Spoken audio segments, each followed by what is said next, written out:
Bismillahirrahmanirrahim. Assalamu alaikum wa rahmatullahi wa barakatuh. How are you, dear students? Hope you all are fine. So let's we start our English lecture. Open your books. Here is the page number 84. Today's our topic is a grammar. Grammar में आज हम पढ़ेंगे modal verbs के बारे में. Modal verbs or modals are those helping verbs which help to express the mode or manner in which the action is done. The modal verbs can, could, may, might, will, would, shall, should, must, ought to and need to modify the meaning of the main verb. Modal verbs basically होते क्या है, ये जो है ये helping verb को express करने के लिए, ठीक है, कि किस अंदाज में बात हो रही है, कि आया कोई रिक्वेस्ट कर रहा है, ठीक है, कोई परमिशन आपसे सीख कर रहा है, ये किसी की एबिलिटी शो हो रही है, ठीक है. ये कुछ हमारे पास मॉडल वर्ब्स दिए हुए हैं like can, could, may, might and so on. They are use before the ordinary verbs and express meaning such as permission, possibility, ability, inability, request, prayer, certainty, prohibition, negation and habit. ये सब जो है ये ordinary verb से पहले use किए जाते हैं, ठीक है, किसी की इनएबिलिटी, रिक्वेस्ट, इसी तरह प्रोहिबिशन या हैबिट को शो करने के लिए. अब हमारे पास कुछ मॉडल जो दिए हुए हैं, मॉडल्स दिए हुए हैं और उसके फंक्शंस दिए हुए हैं, ठीक है. मॉडल्स में से सबसे पहला है कैन. कैन जो है वो हम एबिलिटी और इनएबिलिटी दोनों को शो करने के लिए इस्तेमाल करते हैं. वो किस तरह, जब एबिलिटी को शो करेंगे तो एग्जाम्पल पढ़ते हैं. They can attempt the paper in 3 hours and inability को we can't give extra time, ठीक है. inability के हम इजाफी वक्त नहीं दे सकते. एबिलिटी जैसे कि आपको पता है इसका मतलब होता है काबिलियत, ठीक है. इसी तरह कुड परमिशन और रिक्वेस्ट के लिए यूज़ करते हैं, ठीक है. May, prayer, possibility and so on. हमारे पास डिफरेंट ये जो है मॉडल्स दिए हुए हैं हम और इनके यूजेस और फंक्शंस भी दिए हुए हैं. आपने इन सारे मॉडल्स, उनके फंक्शन और एग्जांपल्स को ज़रूर रीड करना है, ठीक है, क्योंकि अगर आप इसे रीड करेंगे तो भी आप इस एबल हो जाएंगे कि नेक्स्ट पेज पे जो हमारे पास एक्टिविटी दी है आप उसे सॉल्व कर सकें. सो आइए बढ़ते हैं एक्टिविटी ए की तरफ. Punctuate the following paragraph. Punctuate, punctuation का जैसे कि आप लोगों को पता है, जैसे कि मैंने आप लोगों को बताया भी है कि पंक्चुएशन वो होती है जो हम डिफरेंट जो मतलब सैम्पल्स यूज़ करते हैं, ठीक है, जहाँ पे रिक्वायर्ड हो, like comma, full stop and जहाँ कैपिटल लेटर रिक्वायर्ड है और हम वो कैपिटल लेटर में राइट करते हैं. सो हमारे पास आइए रीड करते हैं paragraph. A terrible earthquake hit Pakistan on 8 October 2005 at 8:51 AM, ठीक है. अब देखिए यहाँ पे एक सेंटेंस कंप्लीट हो रहा है, हमने यहाँ पे फुल स्टॉप करना है. Then first word will be capital and जब हम किसी भी प्रॉपर नाउन को राइट करते हैं तो उसका फर्स्ट लेटर जो होता है वो कैपिटल राइट करते हैं, ठीक है. और इसके अलावा जब हम कहीं पे भी सेंटेंस में टाइम को शो करते हैं तो टाइम में हम कॉलन, ठीक है, आवर्स एंड मिनट्स के दरमियान हम कॉलन पुट करते हैं, ठीक है. तो यहाँ पे हम कॉलन पुट करेंगे. Next, it badly affected the northern areas of Pakistan and Azad Kashmir. It I capital, then N is a proper noun so N capital. इसी तरह P Pakistan, P capital. Next Azad Kashmir, A capital and K also capital. Sentence यहाँ पे complete हो रहा है तो यहाँ पे हम फुल स्टॉप पुट करेंगे. Hundreds of thousands of buildings and houses collapsed और सफर्ड इनॉर्मस डैमेज, ठीक है. इसी तरह एच कैपिटल. उसके बाद हमारे पास ये सेंटेंस यहाँ पे कंप्लीट हो रहा है. Then we put full stop. Children were the worst sufferers as it was a normal school day. C capital, then full stop. Most were at schools when earthquake struck, ठीक है. M capital, then sentence यहाँ पे complete हो रहा है, यहाँ पे हम full stop put करेंगे. Many were buried under collapsed school buildings.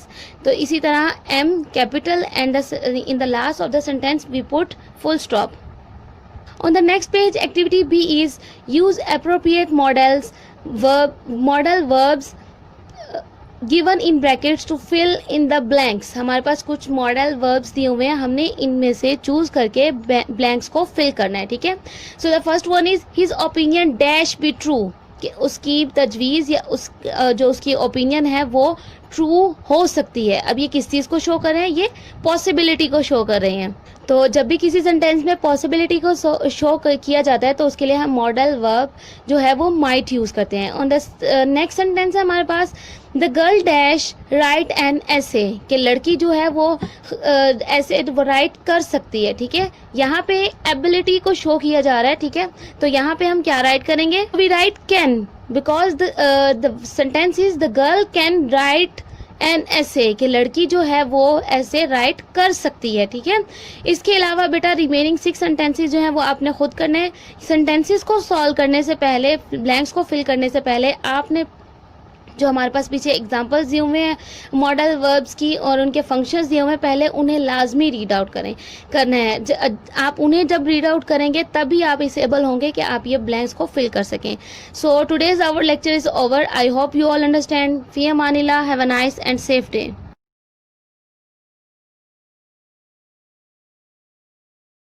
बिस्मिल्लाहिर्रहमानिर्रहीम। अस्सलाम वालेकुम dear students, I hope you all will be fine.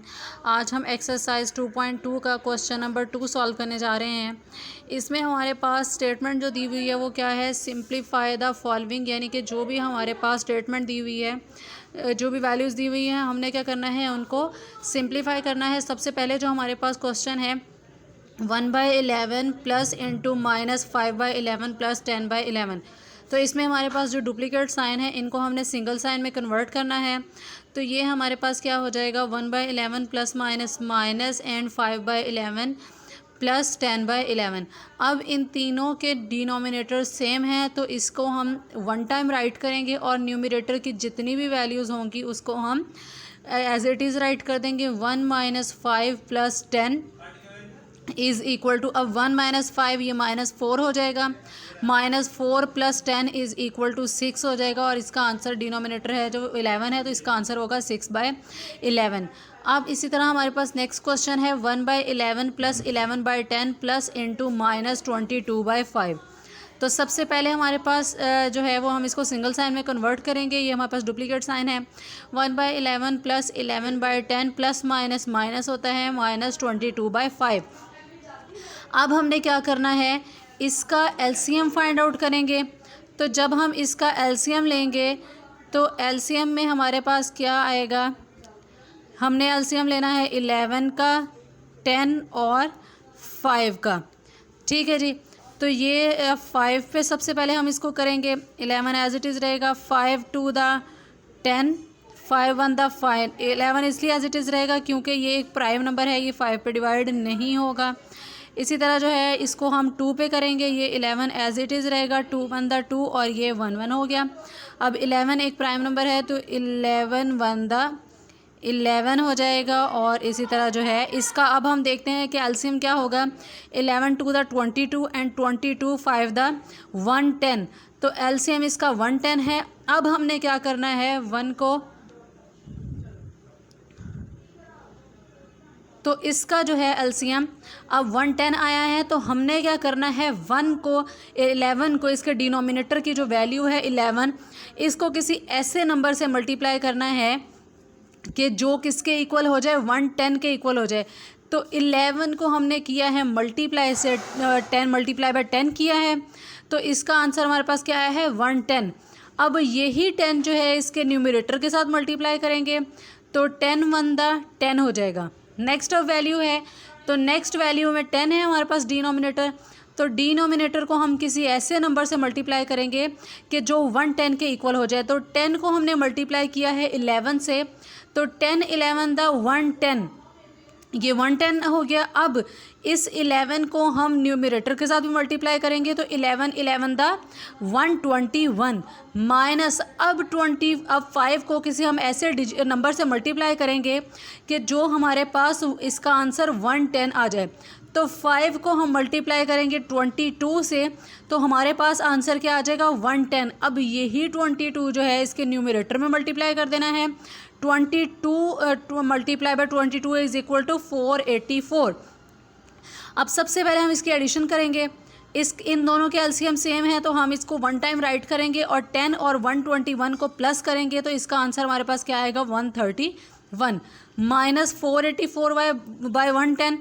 तो अब इन दोनों का भी एलसीएम सेम है तो इसको 1 टाइम राइट करेंगे। अब इसका जो है इसका एलसीएम हमारे पास डिनोमिनेटर क्या आया है 110 आया है।